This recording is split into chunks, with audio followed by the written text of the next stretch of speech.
ఏపీలో డయేరియా ప్రబలుతోంది. ఎన్టీఆర్ జిల్లా జగ్గయ్యపేట పరిసర ప్రాంతాల్లో డయేరియా కేసుల సంఖ్య అయితే రోజురోజుకి పెరుగుతోంది. ప్రభుత్వ, ప్రైవేటు ఆసుపత్రుల్లో డయేరియా కేసులు 40కు చేరాయి. జగ్గయ్యపేటలో ఇప్పటివరకు డయేరియాతో 5 మంది చనిపోయారు. డయేరియా విజృంభణతో వైద్య అధికారులు అప్రమత్తమయ్యారు.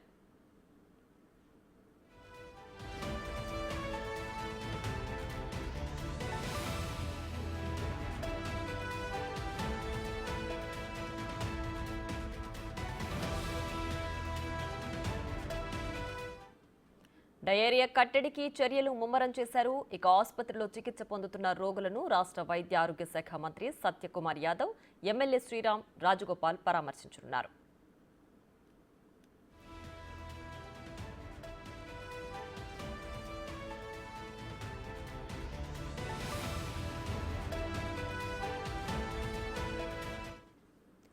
ఇక ఇదే అంశానికి సంబంధించి మరింత సమాచారం మా విజయవాడ ప్రతినిధి శివ ఫోన్ లైన్లో అందిస్తారు. శివ, చెప్పండి, జగ్గయ్యపేటలో డయేరియా కేసులు పెరుగుతున్నాయి. సో దీనికి కారణం ఏంటి? పూర్తి డీటెయిల్స్ ఏంటి?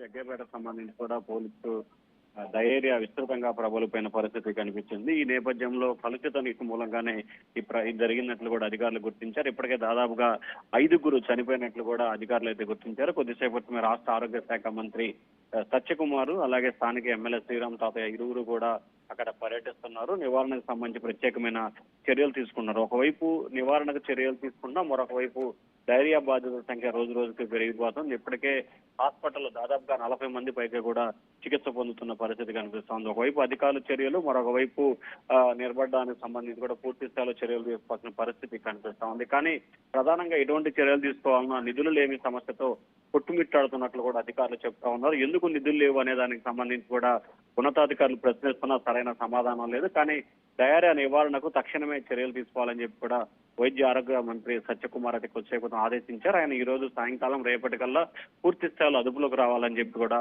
ఆయన అయితే హెచ్చరికలు జారీ చేశారు. Right Shiva, thanks for the updates.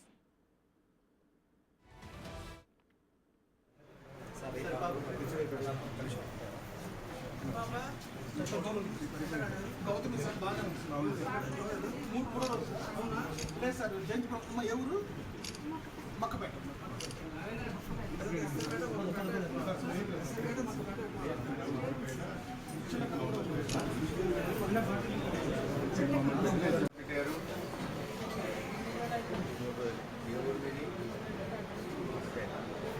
బాగుందా?